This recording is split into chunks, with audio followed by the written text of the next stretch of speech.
And now we're moving to Swaziland. Here's Swaziland. Swaziland is now known as Eswatini. Is a kingdom, the only official monarchy in Africa, I believe in the world. So the kingdom is run by King Mswati III. Now there's a lot of criticism in Swaziland right now. Why? Because Donald Trump sent some of the most dangerous people in Swaziland. He deported people. And the opposition is very angry. We condemn the bringing of hardcore convicts in our country to mix with our young convicts who still have a chance to be rehabilitated, said Mpandlana Shongwe, a political activist from the People's United Democratic Movement. He continues saying, we can approach the court, the International Court of Justice, on any other legal institution to possibly complain. The Trump administration said they were exporting rapists, child rapists, murderers to Swaziland or Eswatini, and Eswatinis agreed to this. For some reason, we don't know. We investigated and we found out that there could be reasons that are financial, getting money from Trump, getting good favors from Trump. Trump has put pressure on many countries, including Nigeria, saying Nigeria must accept to receive in its land some of these illegal deportees. And the Nigerian government said no. This is one thing I like about Nigeria. They know how to push back. With Buhari, when he wrote something on Twitter and Twitter blocked him after Twitter blocked Donald Trump. You remember that time Twitter kicked out Donald Trump from the platform. And Buhari tweeted something and Twitter blocked him. Buhari, I believe it was him, he said, from now on, there's no more Twitter in Nigeria. You can keep that nonsense in your country, in America, not here. Don't bring it here. I'm the president. I'm speaking to my people. You cannot block my tweet in my country. Then later on, Twitter had to go and negotiate the way back in Nigeria. I don't know if Twitter is back in Nigeria. Yes. That's one thing I like about Nigerians. They're not pushovers like that. They refuse to accept. Another person named Prince Bailey from Swaziland United Democratic Front said the deportation made Eswatini look like a dumping site. Yes, it looks like a dumping, like trash. We're taking all the rubbish, we're throwing in your country because we're too good to have that. But you must some level acknowledge that you're not good enough to our level to accept that rubbish we're throwing away. He continued saying, they make our country look like a dumping site for those people that the American government view as unworthy to be in their own country. Now, how do you expect America to respect you if you would accept? It's like, I want to go to the toilet and shit, but let me go to your toilet and shit because my toilet is... You know what I'm saying? The government has reacted by saying that these deportees are on transit and will be repatriated to their respective countries. That's the reaction from the government. I mean, the government is not obliged to give an explanation because, well... if they have to say that, oh no, don't worry, we're sending them back to their country, it means at some level they feel like what we're doing is not right, okay? It doesn't look good. So they're going to be negotiating. When America dump nonsense to your country, then you have to go negotiate those people's return to their countries. America even said that some of these people have been refused back in their own countries, but you accepted that. It's crazy stuff what African leaders are doing. And now we're going to Senegal. Here's Senegal, brother. Beautiful place, lovely people, great culture. You're going to love Senegal if you go. I suggest you go have a look at it. You truly will enjoy it. Now, France returned its last 2 military bases to Senegal forces. Congratulations. Yeah, Pigama coffee. Yeah, brother, Pigama coffee. Now, this is beautiful because this obviously signified the end of the presence of France military in Senegal. How long have they been there? For a long time. This change is necessary. We need to reinvent our partnerships in a dynamic Africa whose youth carry great hope. That requires a real transformation in how we engage with African countries and our African partners. We need to act differently. Permanent bases are no longer needed for that. France established its first military presence in Senegal in 1659 in a place named St. Louis. It used to be called Ndar. That's how they set up a colonial trading post and a military outpost. This marked the beginning of France's military colonial expansion. Now, for context, Senegal is this country, as you can see. It's French speaking. Why do they speak French? Because they were colonized by the French. The French came in that area since the year 16 and they've been there for the longest time. They've kept their soldiers. Now, after being beaten up, forced to speak French, to abandon their own language, forced to eat stinky cheese and stuff, they were then given independence in 1960. France told Senegal, now you are grown, you've learned enough of our culture. Now you can, run yourself in 1960. However, we're still going to keep our soldiers in your land, okay, in 2 conditions. You're going to use our currency, the money we're going to print for you. Number 2, we're going to keep our soldiers' presence here. Yeah, that was the condition, or else you're not getting independence. Now, for so many years, that's how it's been.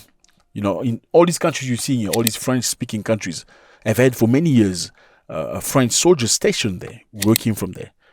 Yeah, that's what it was. Like Mali, Burkina Faso, Niger, and all of these are countries. Côte d'Ivoire, Benin, Togo, all of France. It's like they use money that is printed in France. Imagine. You're calling yourself a free country, but the currency you use is printed in France for you, and you say you're a free country. Crazy stuff, brother.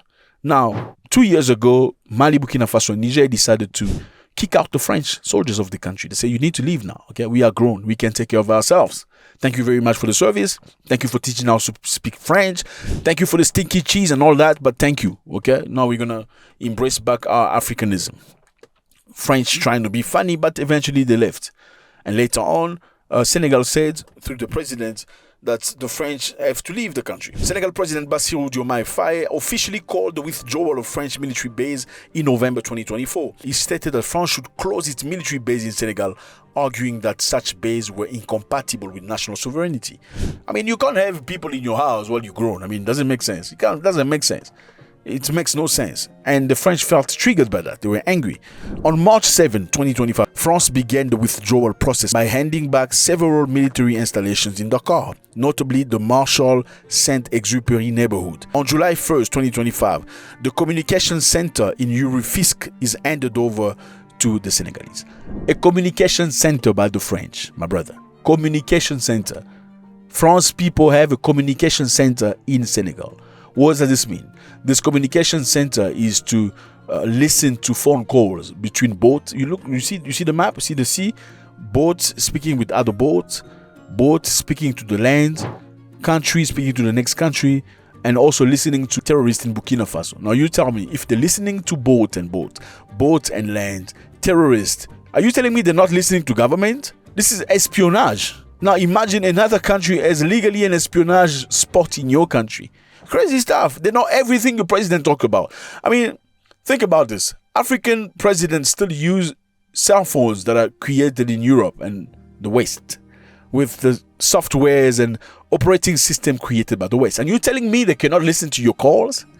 And you don't want to invest into cybersecurity technology so you can build your own cell phones and your own systems? It makes no sense. I don't understand. It's like childhood in the brain.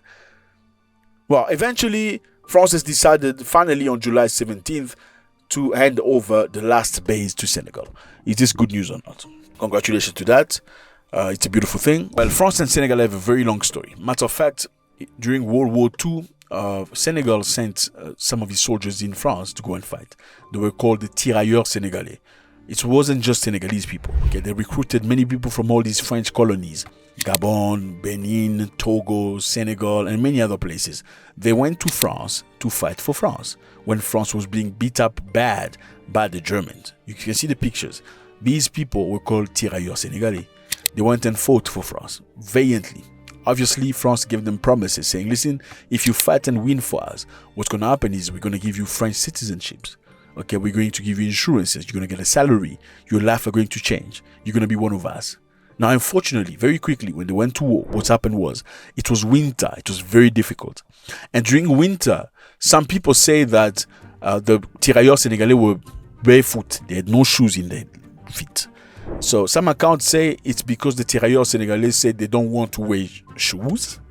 Okay, and some accounts say it's because the French refused to give them shoes. They say all these Africans they don't need shoes. Now, which one do you think is the right account? I don't know. You tell me.